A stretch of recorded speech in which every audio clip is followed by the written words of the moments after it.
gonna do a quick little video on replacing pads and rotors. It's a 06 CLK500. Jack stands, jack it up. Jack stands, tire off. These are 17s. So you're gonna loosen them up, then jack the car up, put the jack stands under, put them down, pull the tires off. With Mercedes, I always disconnect the battery. They have an ABS computer that if you push these pistons back with the battery on, all sorts of nonsense can happen. So you want to disconnect the battery. And to do that, you take this top cover off. It's got 3 little clips on it. Take the clips off, take the negative off. And jack up the car. And I've already taken this off, so we're kind of going backwards. It's the caliper. These pins are what keep the pads in place. So the pins go through this back area here. And they push the spring into a place where the pads can't come up. You can imagine. It kind of goes like that. Push the pads in. Now, we bought our pads from the dealership. Use German Durates, but I like the OE, and my box had been open, you can tell.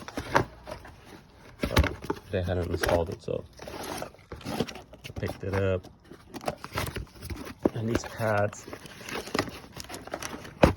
are directional, so you gotta pay attention to that little arrow. That little arrow is how the car goes forward. Underneath here, I put a little bit of a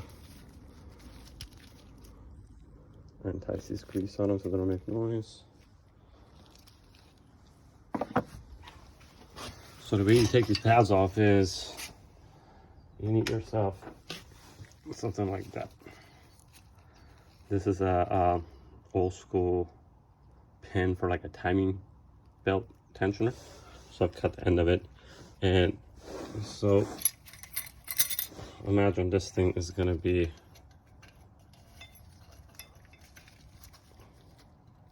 all the way through that hole, and you take this, put it through that hole, and you tap with a hammer, and it releases. So when both of these get knocked out, you can kind of see the back of them. This is how the tension stays on it. So when this little spring,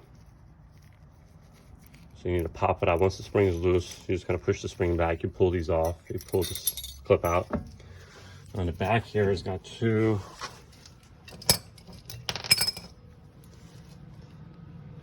18mm. So I put 18s on it, and these things have Loctite on them. So what I do is I put my ratchet on it, or breaker bar, and I just take a hammer and tap it a couple times, and it loosens it, and then take it off with my hand. So before you take this off, once you take this clip off, so your pads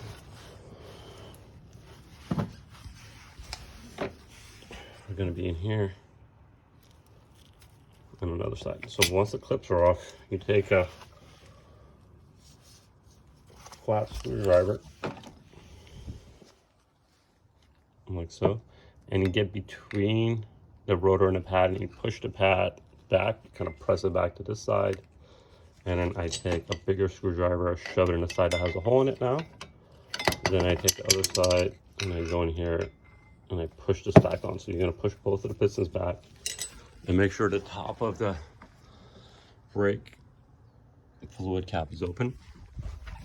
So once you push these back, now the pads will slide out. And you'll slide the pads out. And then you'll take these 18s off. And then before you put them on, get yourself some Loctite.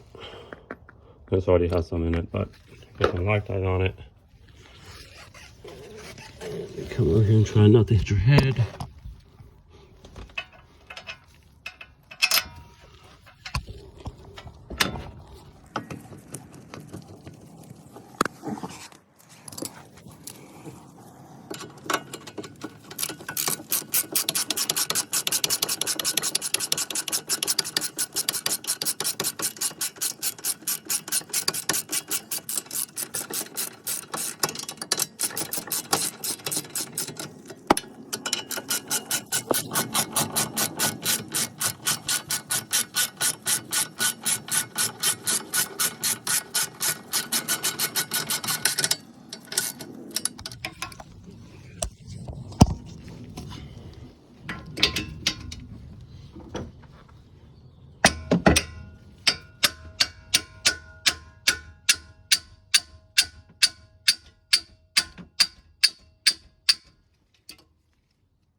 kind of hitting with a hammer almost has like an impact gun. That's what an impact gun does. When we put an impact on it, it's gonna tuck, tuck, tuck, tuck, tuck, tuck. Almost like a little hammer hitting it. So that's on tight. We got Loctite on both of them. And then you can tell we got directional. So that arrow is pointing where the rotor is gonna turn. So this is gonna go on this side.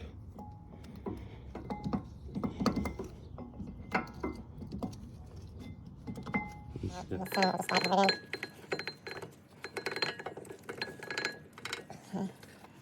side.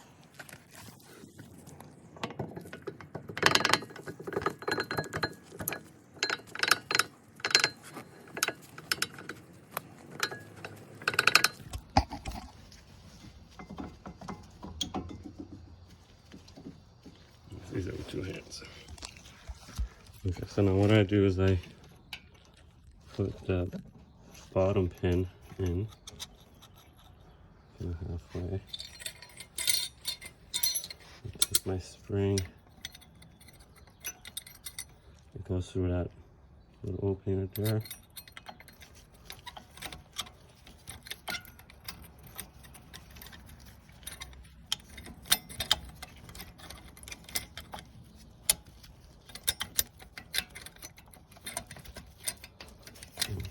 So that's one side.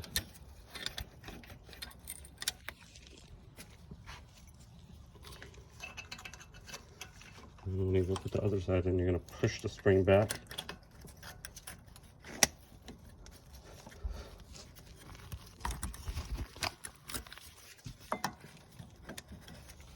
So now that pin has pressure, and once you tap it in here, then this will hold it in place, and your pads are not going to go anywhere. And I like to take the end of this, and I put it here, and I tap with a hammer, so it's just flush.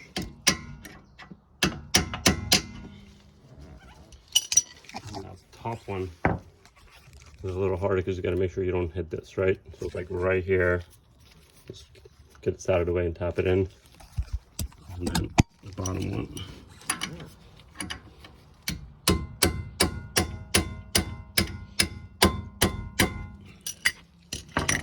You kind of go till this flush. Flush on top, flush on bottom. It's not going to go anywhere. Alright, so now we'll go get the sensor. And as soon as you do that, before you disconnect the battery, anything like that, you want to come in, you want to press the brake pedal a few times.